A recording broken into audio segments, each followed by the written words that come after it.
Olá, pessoal! Hoje nós vamos falar sobre o coprocessamento. O meu grupo ele é composto pela Amanda Martins, Bianca Dias, Juliana Silva e por mim, Laura Fernandes. Esses aqui são os tópicos que nós vamos apresentar no dia de hoje. Antes de falar sobre qualquer coisa, eu vou dar uma breve contextualização. Bom, devido ao crescimento populacional e econômico, surge uma crescente demanda por produtos que trazem, entre outras consequências, o aumento na geração de resíduos sólidos, sendo que eles se tornaram um dos maiores desafios da atualidade. Assim, manifesta-se a necessidade de buscar alternativas adequadas para sua gestão e também uma gestão dos recursos naturais que vão se tornando escassos. Uma opção é utilizar os resíduos como matérias-primas para as outras indústrias, pois pode gerar uma redução de gastos financeiros e também dos impactos ambientais. E assim surgiu o coprocessamento, uma alternativa interessante e valiosa tanto na área econômica quanto nas áreas ambientais e da saúde humana. Mas o que é o processamento? Então, ele é uma alternativa sustentável para a destinação de resíduos e de passivos ambientais em fornos de cimento. Essa solução ela usa resíduos em substituição parcial ao combustível que alimenta a chama do forno, que transforma calcário e argila em clinker, matéria-prima do cimento, sendo que essa queima ela se realiza em condições estritamente controladas. Ou seja, o coprocessamento é um processo de destruição de resíduos provenientes de diversas indústrias na fabricação de produtos que requerem altas temperaturas em fornos que transformam argila e calcário em clinker. Vale ressaltar que esse processo ele não altera a qualidade do cimento, sendo assim uma alternativa bastante competitiva em comparação à disposição dos resíduos, pelo consumo de grandes volumes de resíduos sem a geração de novos passivos ambientais. Eu vou falar um pouco sobre os resíduos que podem ser utilizados no coprocessamento. Na nossa lista, a gente tem pneus, graxas, resíduos siderúrgicos, óleos usados, resinas, colas, plásticos, tintas, serragens, restos vegetais, rolos contaminados, madeiras contaminadas e lodos de estações de tratamento de esgoto. No Brasil, atualmente, o resíduo assim, que é mais utilizado são os pneus inservíveis, que possibilitam o reaproveitamento desses materiais na produção do cimento. Pode passar, por favor. Vou falar um pouco do coprocessamento no Brasil, que foi iniciado por volta de 1990 no estado de São Paulo e se estendeu assim futuramente para os estados do Rio de Janeiro, Paraná, Rio Grande do Sul e Minas Gerais.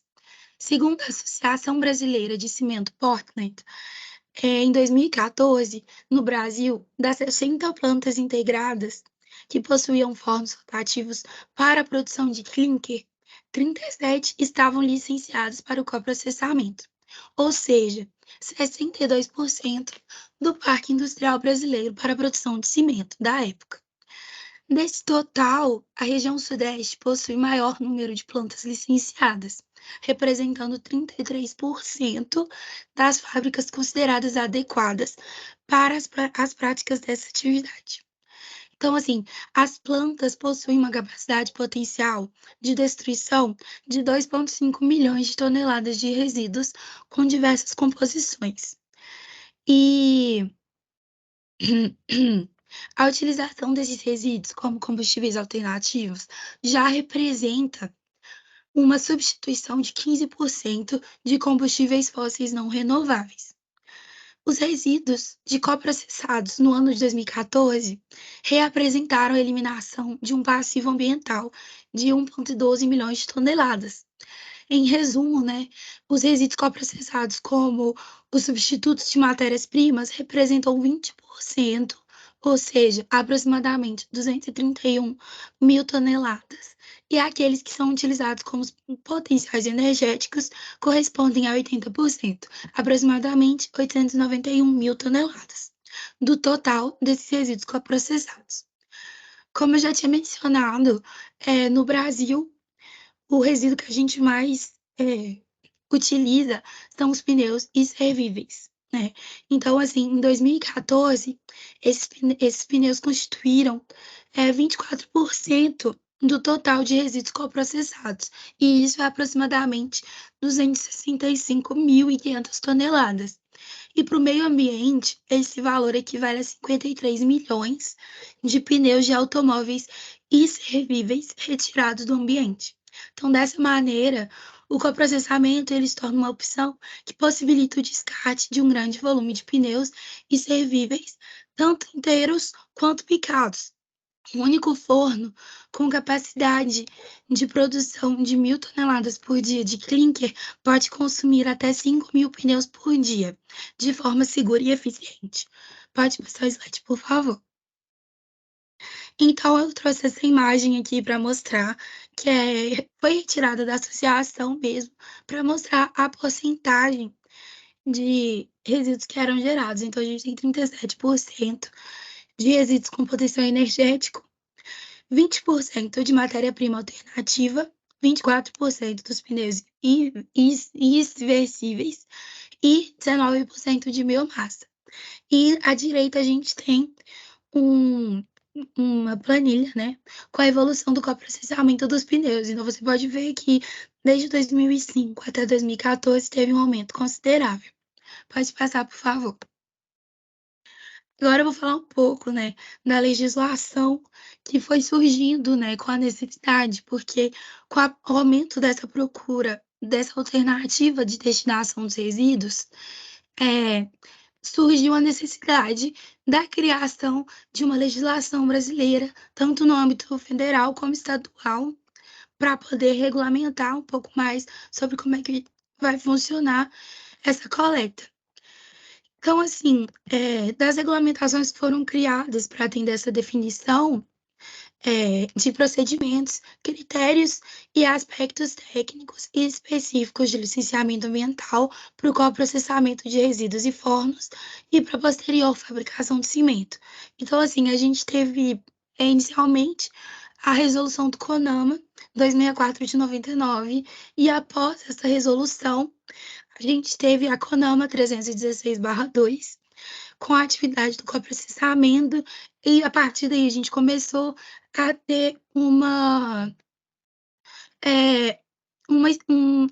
eu posso dizer, mas nos outros estados passaram a ter legislações estaduais e municipais. Então, eu citei, no caso, que depois dá para procurar com mais calma e detalhadamente sobre os artigos. Então, a gente tem a resolução do CONAMA 264 de 99, resolução do CONAMA 316 de 2002, a gente tem a norma técnica de São Paulo, que é o procedimento para a utilização de resíduos em fornos de produção de clinker. A gente tem o COSEMA número 2, do Rio Grande do Sul. A gente tem o SEMA de 2009, que é do Paraná. A resolução N76 de Minas Gerais e o Copan Deliberação Normativa N154, que é o licenciamento ambiental para coprocessamento de resíduos em fornos de clinker com fins de substituição de matéria-prima ou aproveitamento energético. Então, assim, todas essas regulamentações, elas estão auxiliando e incentivando os estados e municípios a receberem plantas de coprocessamento em seus territórios, evitando a utilização de aterros sanitários e ou indústrias, e, consequentemente, eliminando os passivos ambientais, que antes iriam sobrecarregar os aterros e que agora vão servir como fonte de combustível e energia para as cimenteiras. Pode passar, por favor. Aí eu trouxe o site, né, de coprocessamento, para e mostrando, né, onde que a gente pode encontrar um pouco mais dessa legislação. Aí o site, no caso, é o coprocessamento.org.br, e lá você consegue ir nessa aba de legislação, que eu marquei de amarelo, perto do ícone de pesquisa. Pode passar, por favor. E lá dentro a gente tem todas as resoluções, igual, por exemplo, a resolução do CONAMA 499 de 2020, tem também a portaria interministerial de 2019, a partir e assim por diante. Então, a gente pode estar consultando posteriormente nesse site para saber quais são as legislações mais atualizadas. Existem várias vantagens na utilização do processo de coprocessamento, tais como ela proporciona um menor custo de produção, já que ela introduz como combustível e ou matérias-primas resíduos provenientes de diversos segmentos industriais, substituindo combustíveis convencionais requeridos. Ela oferece também uma destinação segura aos resíduos perigosos, quando corresponde às exigências legais, e ela é também uma solução definitiva para alguns resíduos, uma vez que no processo eles são destruídos por completo e ou são incorporados como matéria-prima na fabricação de cimento, sem a geração de escórias e ou cinzas. Como a eliminação total dos resíduos, não há risco com passivos ambientais. Também há o aproveitamento do poder calorífico de resíduo pela destruição térmica para a geração de energia térmica. Também há pouca necessidade de investimentos adicionais em formos clinker, já que esses são adequados ao coprocessamento de resíduos. Diminuição de emissões particuladas, SOx e NOx para a atmosfera, além, é claro, também de reduzir as pressões sobre os recursos naturais não renováveis. Por fim, podemos destacar a diminuição da disposição de resíduos sólidos em aterros sanitários, aumentando assim, consequentemente, a vida desses. Apesar dos pontos positivos destacados anteriormente, o processo de coprocessamento também tem seus pontos negativos. Podemos citar, ele pode oferecer risco à saúde dos trabalhadores e ao meio ambiente devido à formação e emissão de partículas poluentes pela volatização de materiais pesados. Há o risco de acidentes durante o transporte de resíduos perigosos da fonte até a indústria de cimento, onde que eles serão queimados. E o pré-tratamento e a seleção desses resíduos realizados de forma insatisfatória, ela pode resultar em emissões indesejáveis na atmosfera. E essas podem conter dioxinas e furanos, decorrentes da presença de plásticos que contêm o cloro PVC e materiais pesados. Eu também queria destacar um risco relacionado ao enxofre, que ele é um dos maiores problemas ao coprocessamento de pneus, que é devido à presença de enxofre na estrutura da borracha. Ainda que em alguns casos o enxofre utilizado no pneu é proveniente de materiais sulfetados, pode ocorrer a contaminação por arsênio. Ele se volatiza na temperatura do forno, causando sérios problemas ambientais. Portanto, quando é realizado o coprocessamento de pneus, a restrição quanto à origem do enxofre ela deve ser praticada. Por fim, podemos destacar que o uso de diferentes tipos de resíduos como substitutos de combustíveis e matérias-primas, elas multiplicam muitas possibilidades de combinações ou misturas desses combustíveis, essas misturas são conhecidas como os blends. Com esses blends, diversifica-se a composição das emissões de gases e poeiras para a atmosfera, bem como o tipo de contaminantes que podem ser retidos no próprio produto vendido. Etapas, né, do coprocessamento. A primeira coisa, quando se pensa no processo em si, é a seleção e a caracterização dos resíduos. Nessa etapa, os resíduos eles são selecionados com base em sua composição química, suas características físicas e as propriedades de combustão.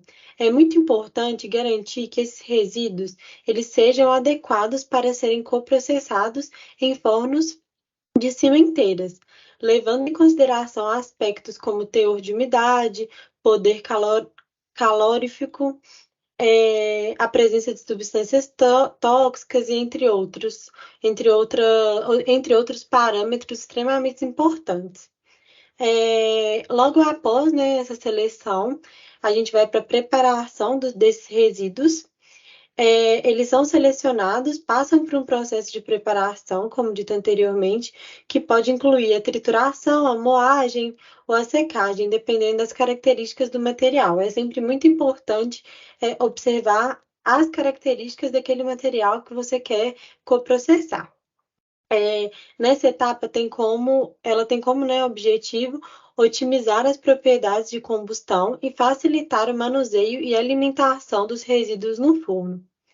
Logo após essa etapa, tem a combustão, né, ou coprocessamento no forno, como vocês preferirem. Os resíduos, eles são os resíduos que foram preparados, eles são introduzidos no forno de cimenteira, juntamente com outros materiais, como calcário, carvão. E nesse forno acontece a combustão dos resíduos e de outros combustíveis, gerando calor para a produção de clinker, de cimento.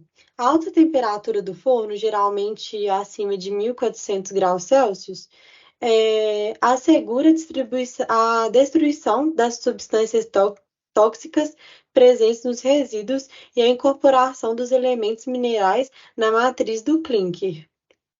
É, Depois dessa etapa, vem o monitoramento e controle. Durante o processo de coprocessamento, é muito importante monitorar e controlar os parâmetros como temperatura, emissões atmosféricas, teor de oxigênio, entre outros parâmetros. Isso é feito para garantir a eficiência da combustão, que ela seja feita da melhor forma possível, com a melhor qualidade possível e da forma mais correta. A qualidade do clinker produzido e o cumprimento dos requisitos ambientais e de segurança. Então, não basta só funcionar, ele tem que ser ambientalmente correto. Depois a gente vai para a última etapa, que é o controle de emissões. As cimenteiras elas devem estar preparadas e em conformidade com as regulamentações ambientais para controlar e minimizar as emissões atmosféricas resultantes de coprocessamento. Isso envolve o uso de tecnologias de controle de poluição, como filtros de manga, precipitadores, eletrostáticos e sistemas de lavagem de gases. É muito importante lembrar também que o processo ele deve ser realizado seguindo rigorosos padrões de segurança, de controle ambiental e seguindo toda uma legislação específica. Agora eu vou falar um pouquinho da diferença entre o coprocessamento e a incineração. A primeira coisa que é extremamente importante, que eu acho a mais importante, é a finalidade, né? O coprocessamento, ele tem como objetivo principal a utilização dos resíduos como combustíveis ou matéria-prima de processos industriais, como fornos de cimenteiras, né? Esses resíduos eles são queimados em altas temperaturas, juntamente com outros materiais, resultando na produção de energia ou a incorporação dos resíduos em produtos finais, como clinker de cimento. Já a incineração, ela tem como objetivo a destruição térmica dos resíduos por meio da queima e alta temperatura. Então, elas vão em direções opostas, né? Enquanto um reaproveita, o outro destrói.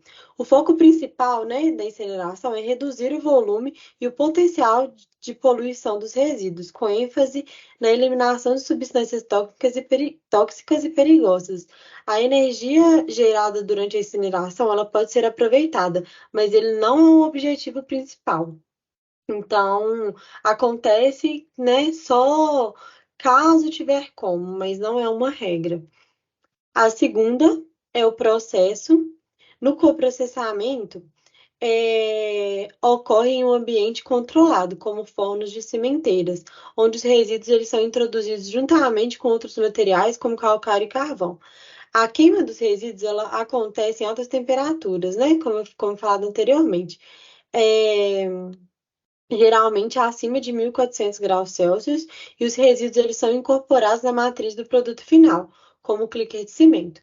Já na incineração, ela acontece em fornos especialmente projetados para esse fim. Ou seja, além de tudo, ainda é prejudicial na construção desse forno, né? Então, desde antes já começa, entre aspas, errado. Os resíduos, eles são queimados em temperatura muito altas, geralmente acima de 850 graus Celsius, em uma câmara de combustão. Durante a incineração, os resíduos eles são destruídos e convertidos em gases, cinzas e calor residual. A terceira diferença são as emissões e o controle ambiental. Como já falado, né? O coprocessamento ele é realizado em conformidade com a regulamentação ambiental e requer um monitoramento e um controle rigoroso das emissões atmosféricas. Tecnologias de controle de poluição, como filtros de manga e precipitadores eletrostáticos, são usados para emitir e capturar os poluentes. Já na incineração, ela também requer tecnologias de controle de poluição para minimizar as emissões atmosféricas resultantes da queima dos resíduos. E, além disso, a incineração ela requer sistemas de tratamento de gases para remover poluentes antes da sua liberação para o meio ambiente. A quarta e última diferença são os resíduos adequados.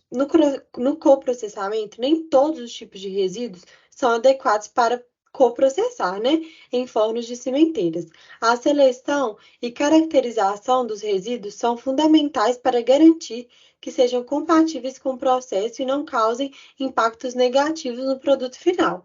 Já na incineração, ela pode ser aplicada a uma ampla variedade de resíduos, resíduos industriais perigosos, entre outros. No entanto, é importante tratar e selecionar os resíduos de forma adequada para evitar a liberação de poluentes perigosos durante a queima, que a gente sabe que não acontece com frequência, né?